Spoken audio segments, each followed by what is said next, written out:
ओम सनातनी शांति।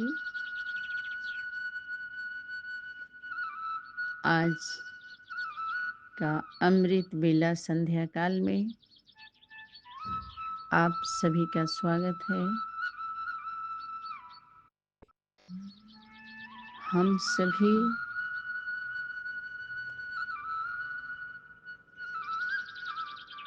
संगम युगी पुरुषोत्तमी आदि मात पिता के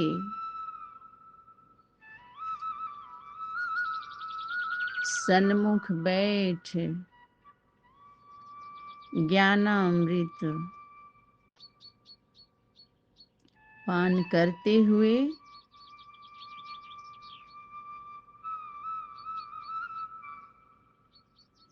जो बाप दादा ने सबसे बड़ा त्याग की परिभाषा हम बच्चों को स्मृति दिलाई,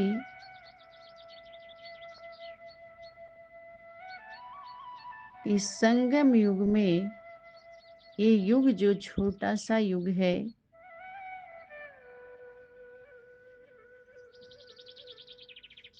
हीरे तुल्य जीवन है, हीरे तुल्य जन्म है, हीरे जैसी अमूल्य वाणी है, हीरे जैसे बच्चे हैं, हीरे जैसे संगठन परिवार है। सभी स्वरूप को बाप दादा ने हीरे से संबोधित किया। सोने से भी कॉस्टली हीरा, हीरे जैसे बच्चे हो। इस हीरे को सोने के डिब्बी में रखना है, अर्थात सच्चा बनना है, स्वच्छ बनना माना स्वरूप को धारण करना, मनसा वाचा कर्मणा में सच्चा रहना, साफ रहना। तभी हम सभी बच्चों के बुद्धि रूपी पेट में हीरे जैसी बातें ठहरेंगी। शेरनी का दूध सोने के पात्र में टिकता है। शेर शेरनी के बच्चे जो हमारे सनातन धर्म संस्कृति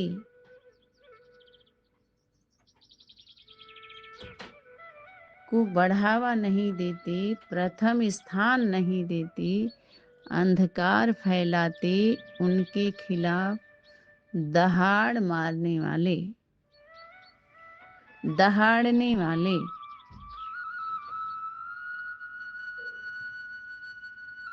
तो जब तक देह का संबंध, देह भान, मैं और मेरा सेवा के फील्ड में आना स्वाभाविक है, लेकिन बाप दादा ने स्वमान की स्मृति दिलाई ही इसीलिए कि जब भी अशुद्ध मैं और मेरापन आता है तो वहाँ पर स्वमान को स्मृति में रखो, याद दिलाओ। जो भाई बहन भूल जाते हैं, जो बच्चे भूल जाते हैं, उनको उनका स्वमान याद दिलाओ और वो वचन याद दिलाओ कि आपने वचन क्या याद है, जो वचन दिया था। अगर वो वचन से फिरता है तो हमारे सनातन धर्म खंड में, अविनाशी खंड में, अखंड राज्य में सूर्यवंशी घराने में जहाँ सिर्फ एक की मत चलती है, एक मत अर्थात श्रीमत, बाप की मत, श्रीमती जी के द्वारा बच्चों को याद दिलाई जाती है। इसलिए ही बाप दादा ने स्मृति दिलाई कि जो भी बीके कुमार कुमारी भाई बहन हैं, उनके द्वारा अब तक के जो भी डायरेक्शन मिले हैं, तुम बच्चों को जांच करनी है कि यह मत राइट है व रॉन्ग है, क्योंकि तुम बच्चों को श्रीमत अभी मिलती है। जब श्रीमत मिल जाती है तो रॉन्ग और राइट का, मनमत और परमत का पता पड़ जाता है। आप पता लगा लेते हैं, आप जांच कर लेते हैं, आप बच्चे परख लेते हैं, फिर निर्णय हो ही जाता है।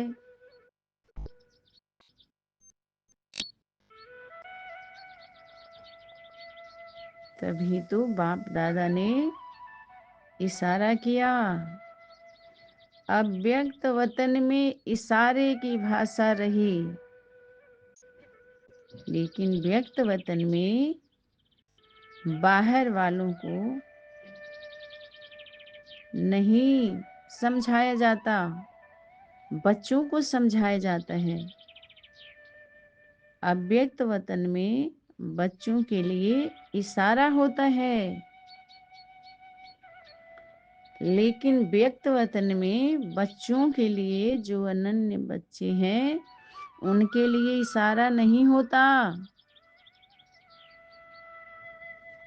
जो घर से बाहर वाले हैं, उनके लिए इशारा दिया जाता है बच्चों को, वही स्वरूप चेंज हो जाता है और बच्चों को सन्मुख बैठाकर समझाया जाता है, बोध कराया जाता है, विधि से छुड़ाया जाता है, निर्भय बनाया जाता है, व्यक्त पालना दिया जाता है, कर्मयोगी बनाया जाता है, सहयोगी बनाया जाता है, सेवा सर्विस के योग्य बनाया जाता है। और योग का सब्जेक्ट जो निवृत्ति मार्ग में अभी भी निवृत्त होकर निवृत्ति मार्गी अर्थात सन्यासी जो चल रहे हैं और चला रहे हैं,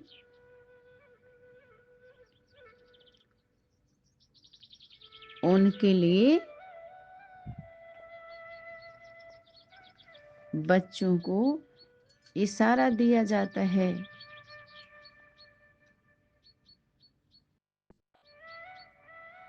अभी भी वो मंजिल नहीं बता पाए कि इस पुरुषार्थ की प्राप्ति का मंजिल क्या है। बाप दादा माता पिता के द्वारा बच्चों को पुरुषार्थी नहीं बनाते, परमार्थी बनाते हैं। ऐसा अर्थी देते हैं, ऐसा अर्थ समझाते हैं जो वो परम अर्थ करने लगते हैं, निस्वार्थी हो जाते हैं। यानी माता पिता के प्रति, यज्ञ के प्रति समर्पित बुद्धि होकर सेवा करना माने परम अर्थ करना। जो हमारे से परम है, जिसको हम यज्ञ सेवा बोलते हैं, उनके प्रति करना माना परम अर्थ करना। परम अर्थ में प्राप्ति ज्यादा है, पद्मों का प्राप्ति है, हर कदम में पदम की प्राप्ति है, लेकिन पुरुषार्थी जीवन में यथाशक्ति है, उसमें पूर्णता नहीं है। और पूर्ण जो आत्माएं, जो अनन्य बच्चे हैं, वो संपूर्ण जो हमारे माता पिता हैं, उनके संबंध में आकर हम पूर्ण स्वरूप धारण कर लेते हैं, माना भरपूर हो जाते हैं। क्योंकि नशा रहता है कि हम बच्चे हैं, हमारा उस ज्ञान गुण शक्तियों पर अधिकार हो जाता है, सरल सहज हमारे जीवन में उतरता जाता है वो। क्योंकि माता पिता के दिल में हम उतरे हैं, अपने दिल में उन्हें उतारे हैं, तो शक्ति भला कहाँ जाएगी? मेहनत करके, पुरुषार्थ करके संगम पर हम बच्चे नहीं प्राप्त करते हैं। वारिस बनके, छोटा बनके, छोटा स्वरूप धारण करके, निर्मल मन से, सरलता से, सहजता से, कोमलता से, स्वच्छता से, जिम्मेवारी का ताज धारण करके, स्मृति स्वरूप का तिलक और दिल तख्त पर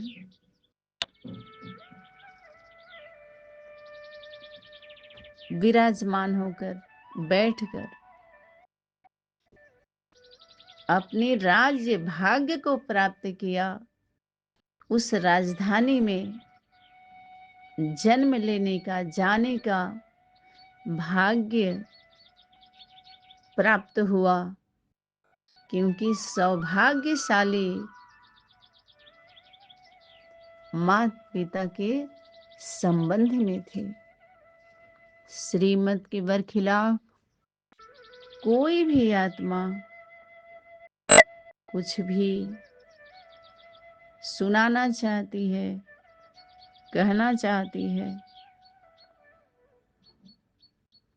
न तो सुनना है, न तो उनके जवाब में कुछ सुनाना है।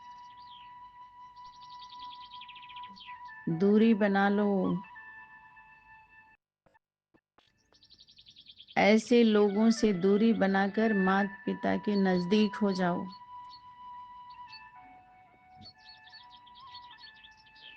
यह देह भान का त्याग ही अभिमान में लेकर के आता है, बार बार मनवाता है। और अभिमान चाहे किसी भी प्रकार का, किसी भी स्वरूप का अभिमान हो, अगर हम अभिमान दिखाते हैं, स्वमान वालों के सन्मुख आकर के भी सामना करते हैं, समाने के बजाय, समीप आने के बजाय, तो अभिमान माना ही अहंकार, वही आदि शक्ति का भोजन है। और यह अभिमान चाहे ज्ञान का, चाहे बुद्धि का, चाहे किसी भी प्रकार का वस्तु वैभव का ही क्यों न हो, यह आता ही क्यों है? क्यों आता है यह अभिमान? पुराने स्वभाव संस्कार का भी यह त्याग क्यों नहीं होता?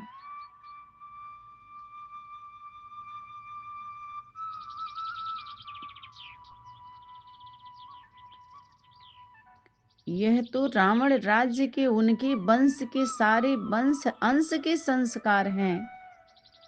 और वहां तो ये जाएगा ही नहीं। एक गठरी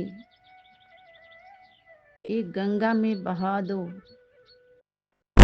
और इसीलिए नहीं जाता है। इसका कारण है, मुख्य कारण देह अभिमान ही है, और यही सबसे बड़ा त्याग है। स्थूल स्थूल रूप से तो हम त्याग देते हैं, स्थूल त्याग, वस्तु वैभव व्यक्ति का। लेकिन इस सूक्ष्म रूप का त्याग जो सबसे बड़ा संगम पर आकर खड़ा कर देता है, खड़ा हो जाता है, और इसका बड़ा रूप दिखाई देने लगता है।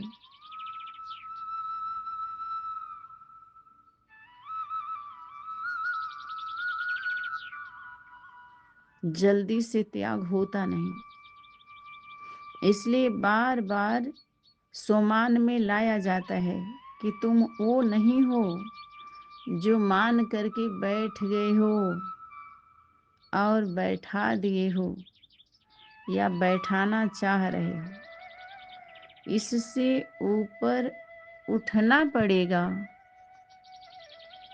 उस वर्ग में आने के लिए। स्वर्ग से पहले उस वर्ग में आने के लिए इन सभी से उठना पड़ेगा, ऊपर उठना पड़ेगा। बाप दादा ने स्मृति दिलाई कि जो स्थूल त्याग है वह तो एक बार त्याग करने के बाद किनारा कर लेते हैं, लेकिन जो देह अभिमान का त्याग है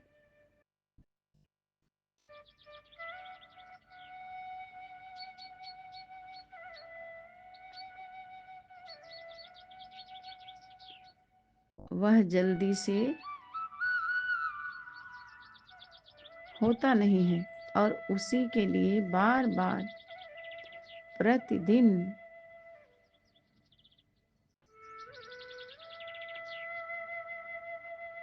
खास करके सुबह और संध्या काल में, अमृत काल और संध्या काल, जो आदि और अंत का स्मृति दिलाने वाला काल है।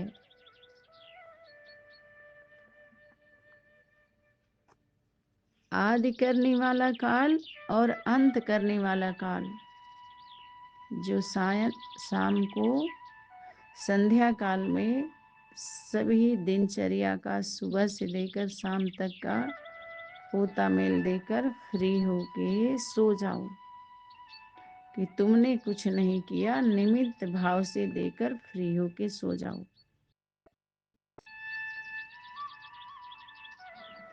और बार बार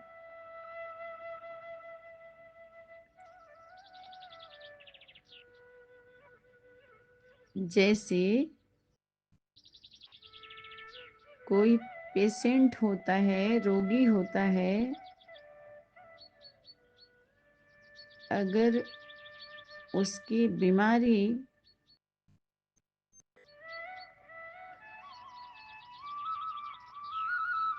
बड़े रूप की होती है, गहरी होती है, कोई भयंकर होती है, तो दवा का डोज बढ़ा देते हैं।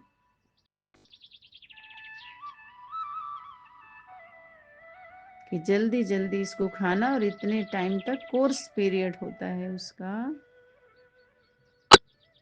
तो ऐसे ही हर घंटे घंटे साइलेंस का इंजेक्शन लगाते जाओ, उस स्वरूप में स्थित होते जाओ, तो ये बीमारी कम होती जाएगी। संपर्क वालों से जरूरत से ज्यादा संपर्क नहीं। जैसे कार्य क्षेत्र में कोई जरूरत का सामान लेने हम जाते हैं बाजार में, तो पैसे दिए, सामान लिए, घर वापस आए, उनसे संबंध नहीं बनाते, इतना ही रखते हैं उनसे संपर्क। ऐसे ही जो संबंध में हैं, लेकिन आप या उनकी अवस्था रहने लायक नहीं है, माने योग्यता नहीं है, क्योंकि उनके संस्कार अलग हैं और आपके अलग हैं। इसको जानते हुए सिर्फ तोड़ निभाने के लिए बाप दादा ने अव्यक्त वतन से ही डायरेक्शन दिया हुआ है, इशारे दिए हुए हैं।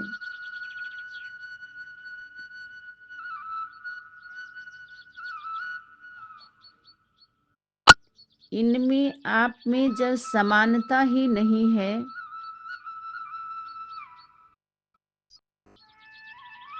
तो निभेगा कैसे? इसलिए मन बुद्धि से, वाचा से भी ये तो अपने वश में है ना। ये 2 आयाम में अगर परिपक्वता आ जाती है तो प्रैक्टिकल हो ही जाता है।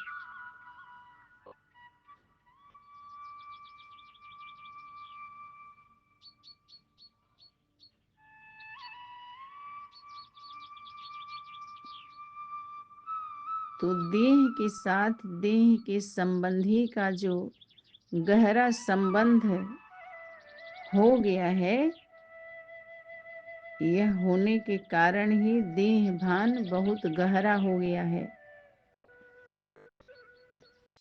जो दैहिक संबंध है, इससे जब तक ऊपर नहीं उठते हैं तो दैविक भाषा, वैदिक भाषा देव आत्माओं को समझ में कम आती है, या तो उतने समय तक ही समझ में आएगी और स्वरूप में नहीं आता है। तभी अपने उस स्थान से हम अलग होकर कुछ समय के लिए उस स्वरूप में लाने के लिए हम थोड़ा थोड़ा समय डिवाइड करते हैं, अलग से हम निकालते हैं। महीने में निकालें, हफ्ते में निकालें, प्रतिदिन निकालें, ताकि हमारी प्राप्ति ज़्यादा हो।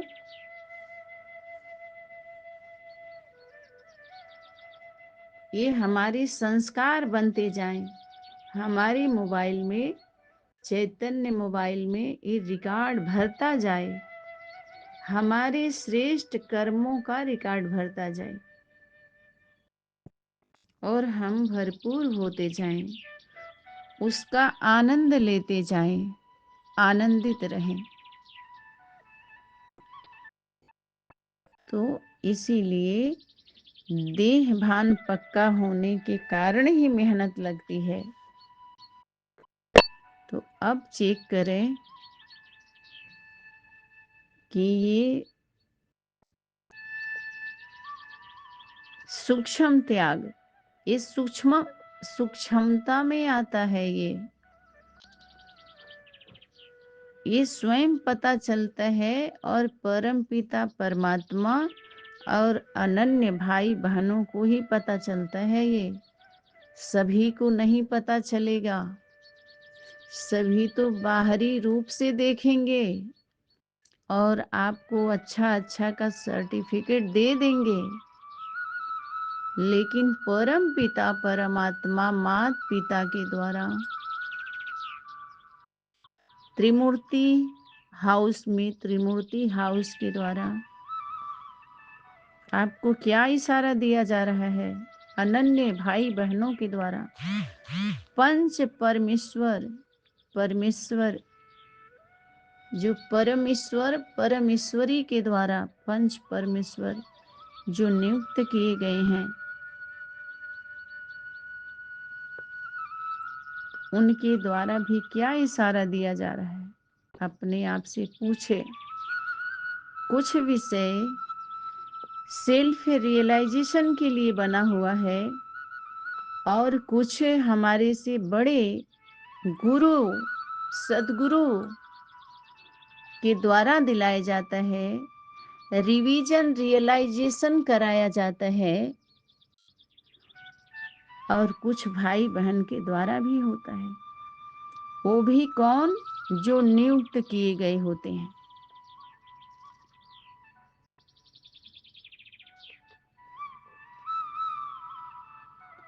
क्योंकि इस त्याग में ही भाग्य समाया हुआ है।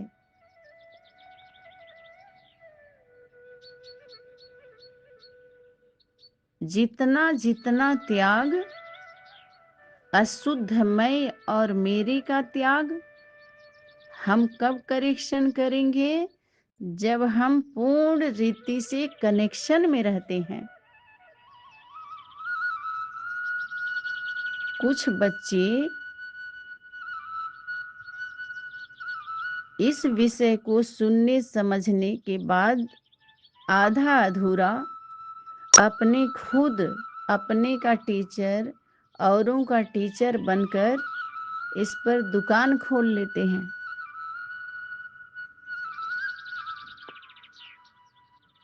लेकिन सूक्ष्मता में, गहराई में नहीं जा पाते।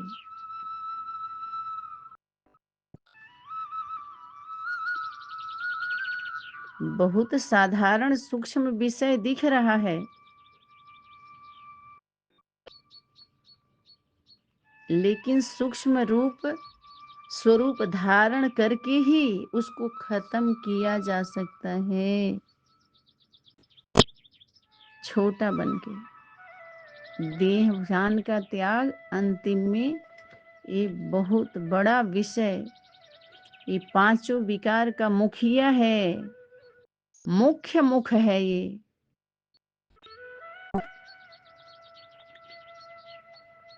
बाप दादा ने इशारा किया, वर्तमान समय में या भविष्य में भी ऐसे नहीं समझना कि संगम युग में सिर्फ त्याग करना है और भविष्य में भाग्य लेना है। नहीं, ऐसा नहीं है। बाप दादा ने स्मृति दिलाई कि जो जितना त्याग करता है और जिस घड़ी त्याग करता है, उसी घड़ी जितना त्याग, उसके रिटर्न में उसको उतना भाग्य जरूर प्राप्त होता है।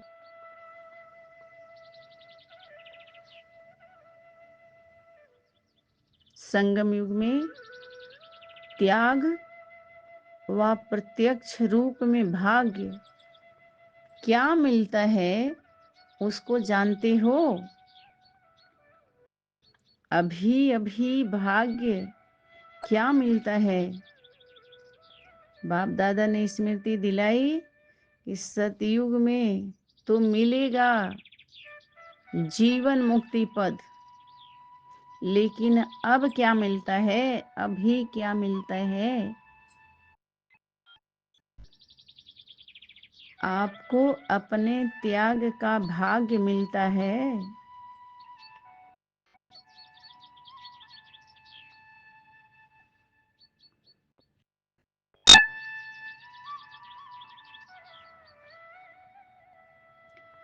आपको अपने त्याग का भाग्य मिलता है।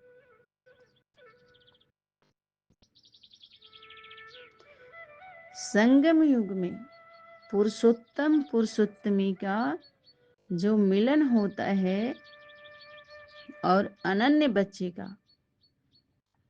जो संगम युग में त्याग का बड़े से बड़ा भाग्य यही मिलता है कि स्वयं भाग्य बनाने वाला ही अपना बन जाता है। भाग्यवती का भाग्य बनाने वाला भाग्य विधाता ही अपना बन जाता है। और भाग्यशाली बच्चे जो होते हैं, उनको भाग्य विधाता, भाग्य विधात्री माता पिता ही मिल जाते हैं। तो यह सबसे बड़ा भाग्य हुआ ना। यह सबसे बड़ा भाग्य सिर्फ संगम युग पर ही प्राप्त होता है। जो भगवान अपना बन जाता है, भगवान ही अपना बन जाता है। अगर त्याग नहीं तो बाप भी अपना नहीं, भाग्य विधाता ही अपना नहीं। और बच्चों का त्याग नहीं तो भाग्य विधाता भाग्य विधात्री माता पिता ही अपने नहीं। तो सबसे पहले माँ के भाग्य की महिमा बाप दादा करते हुए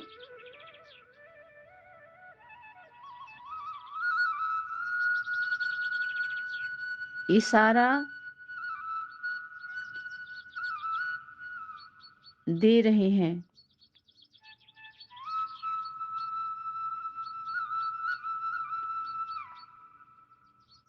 कि आपने त्याग ही क्या किया। और इस संगम पर अगर त्याग नहीं तो बाप अपना नहीं है। जिस बाप के लिए पूरी दुनिया जाने अनजाने में कोई ठगे जा रहे हैं, कोई ठगाए जा रहे हैं, कोई लूटे जा रहे हैं, कोई लुटाए जा रहे हैं, ये देखते ही बनता है।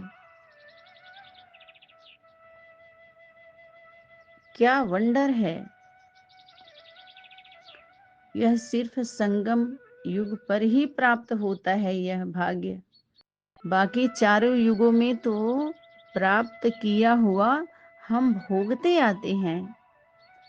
ये संगम युग प्राप्ति का युग इस समय है, जो हम बच्चों को सफल करना है। श्रेष्ठ कर्मों की खेती करनी है।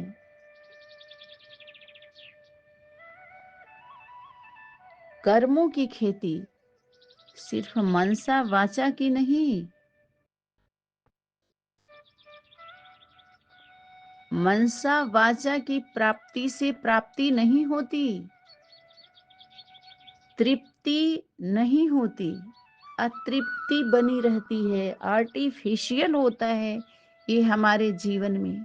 लेकिन जब हम प्रैक्टिकल जीवन में धारण कर लेते हैं तो स्वाद मिलता है, रस मिलता है, अनुभूति होती है। अनुभूति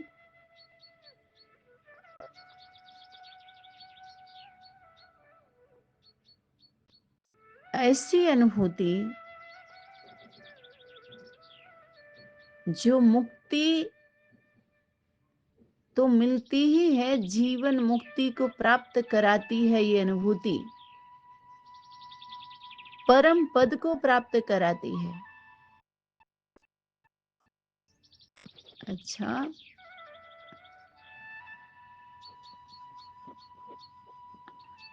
आज का अमृतवाणी संध्या काल में बस इतना ही। ओम सनातनी शांति।